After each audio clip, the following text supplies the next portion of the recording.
All right, so for my Keystone project, I completed the Com Production 3 thesis film, and I had the role of director of photography. So for the purpose of this presentation, I'll be discussing my role as the director of photography and kind of dissecting that here.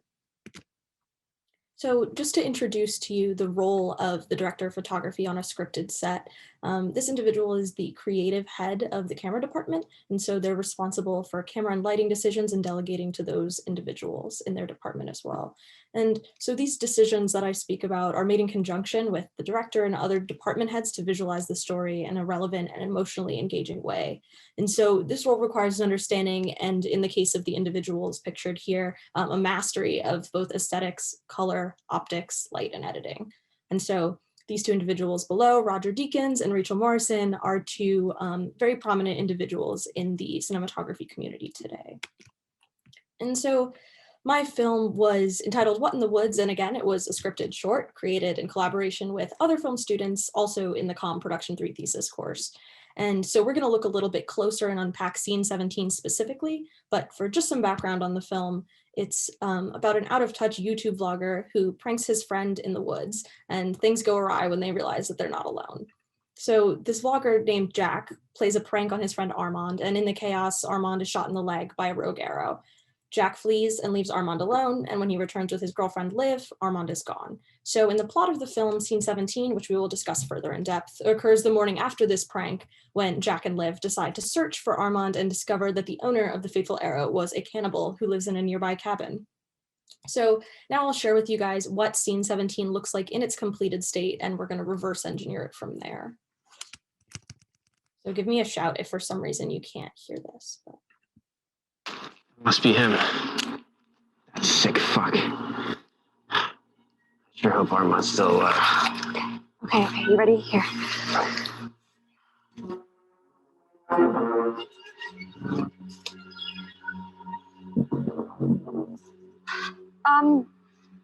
Hi. Excuse me. Sorry. I was just wondering if I could get your help. What's that? I lost my friend in the woods last night. Ah, so that was your friend last night. Sorry to hear about that. You know, it's dangerous in these woods, especially at night.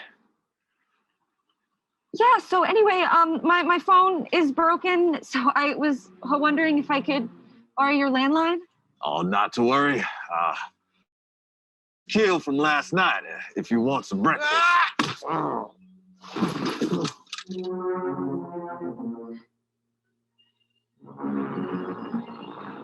always wanted to do that.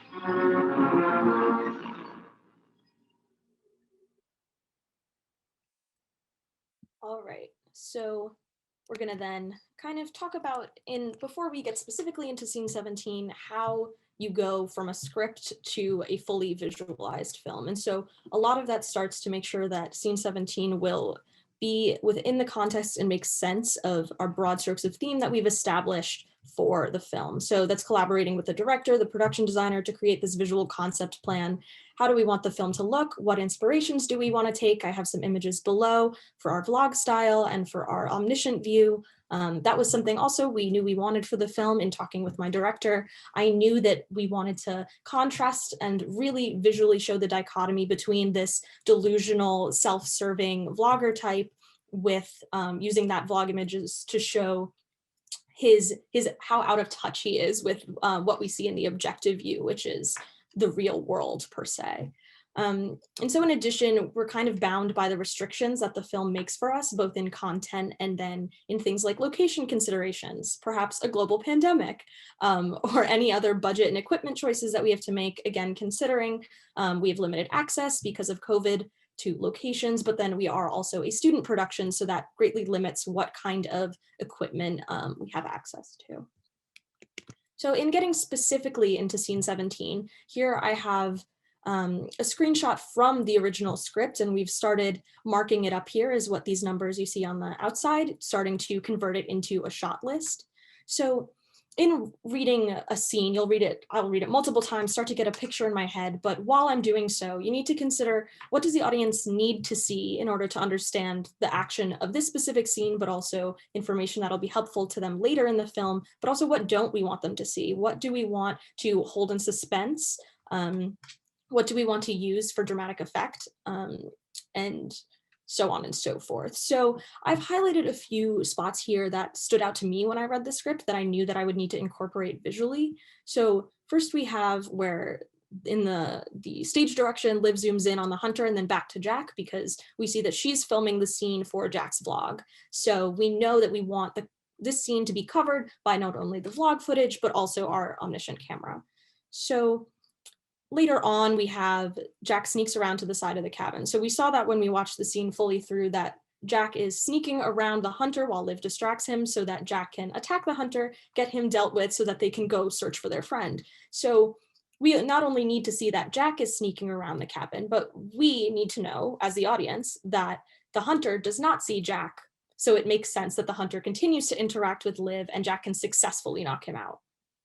So in addition, this is significant in that we have a practical effect here of Jack hitting the hunter in the head with the shovel, so knocking him out. And so that means I know that I'll need to have a bunch of different coverage around that same action. So a close-up on Jack, perhaps, a close-up on Liv, close-up on the hunter, so that we can cut around the shovel hit so that it looks believable, but that we are not actually hitting our actor in the head with a shovel. So basically, these first steps are starting to envision the action occurring in space.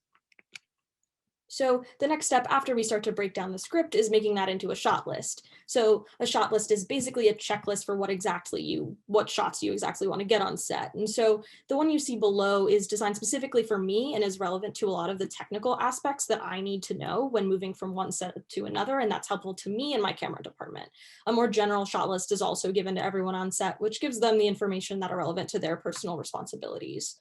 And then in terms of scene 17 specifically, we have a couple of dialogue exchanges that I know need to be covered. We need to see Jack and Liv having that discussion behind the tree, which I had a 2-shot, so that's 2 of them are in frame.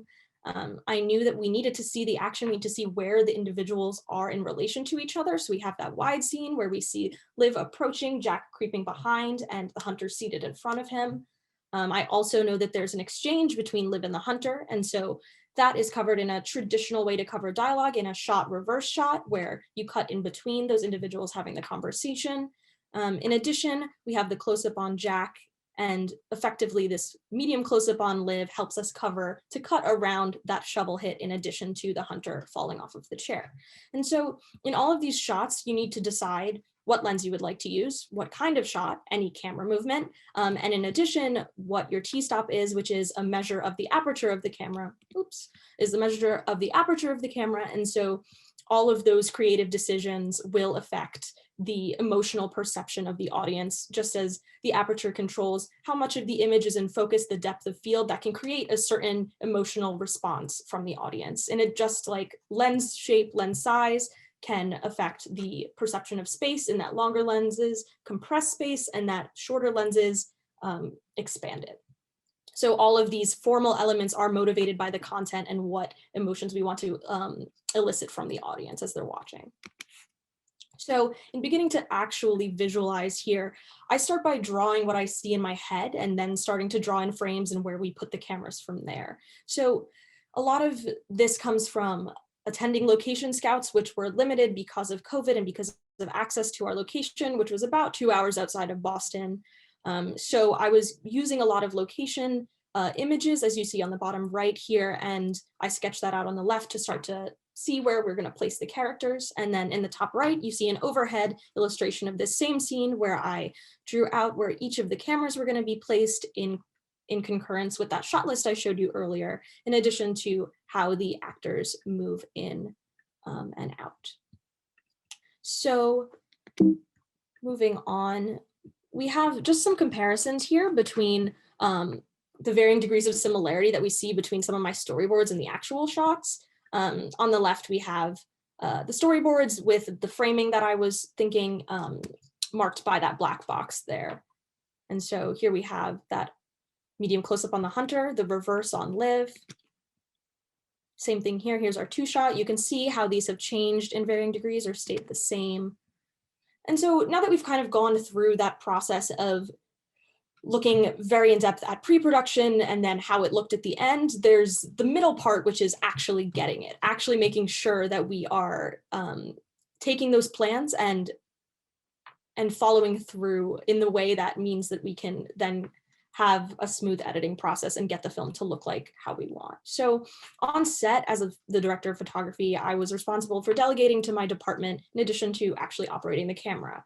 And so a lot of the execution comes down to communication with other departments, with director, with sound, with production design, which is key because monitoring your tone and intention on set is very important in establishing a morale, because once things start to go wrong and people are tense, it can bleed into the work. So the mentality on set is very important. You need to balance that with actually getting your tasks done. So in addition, that constant balance of referring to the extensive materials that are established during pre-production is required with the ability to let go of that plan and quickly pivot in a new direction as the circumstances demand.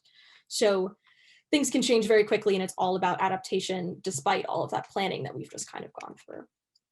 So that is my take on scene 17 of What in the Woods. These are all of the people who helped to make this project possible. All of these individuals also put their heart and soul into this production as their thesis. And thank you to Kilachand for financially supporting not only my creative vision, but that of all of these students that you see here. If you're interested, we have an Instagram at What in the Woods if you would like to follow for updates and stills as they come out as we go through pre-production.